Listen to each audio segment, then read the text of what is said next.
Hi, this is Lucy DeFranco, and today I'm going to show you casting on the way I do it. There are many different ways. So what I do is I start with the end. I call the end the tail. I take the long end and put it on top of the short end. Then I take the long end and come up through that loop.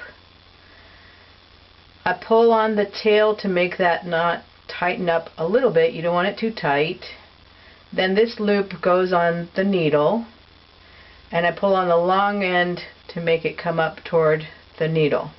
You don't want it too tight, just a little bit tighter than what I have it. Then I'll show you how I put it on my hand. Put my hand flat down, put the yarn between my pinky and ring finger, bring my hand forward, go under the yarn. It's slipping between my fingers. Right there is where the tension is, between those two fingers. I come up, I grab the knot with my middle finger and thumb. I wrap these two fingers around the needle for control. Then with the other needle I'm going to come up into this loop. These two needles are sharing the same loop. And I'm going to start casting on. So I come behind the thread, put my finger on here to keep it from going anywhere. I'm still holding on to this tail here. Bring it through. And now I have a loop on each hand, each needle. So I'm going to let this finger be pulled in as I pull this needle out.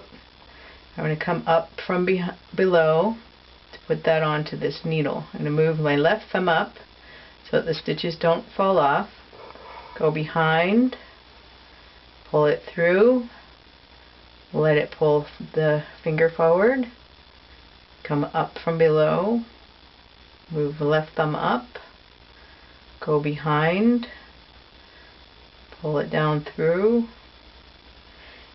and pull this out a little bit. Each time this loop becomes a little shorter, so that's when I let go down here, just a little tiny bit.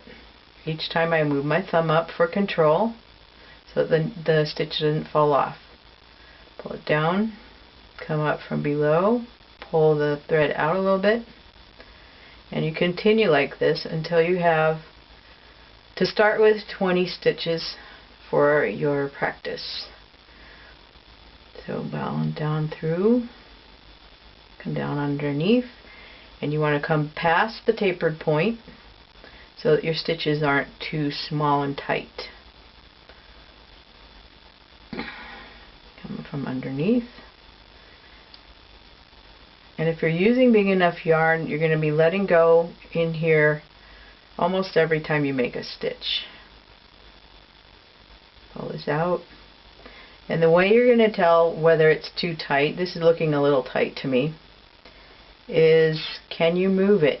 This is a little stiff, so this is a little tight. You can't make it looser when you cast it on tight, so you would have to use larger needles and then move down to the right size of needle.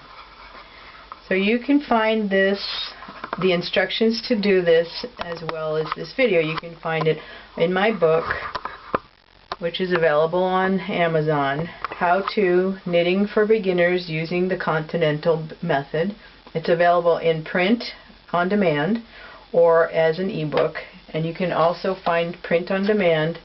I've already had it printed out on my website, Loose Knots Yarn. There are no spaces in the name. So there's a little casting on.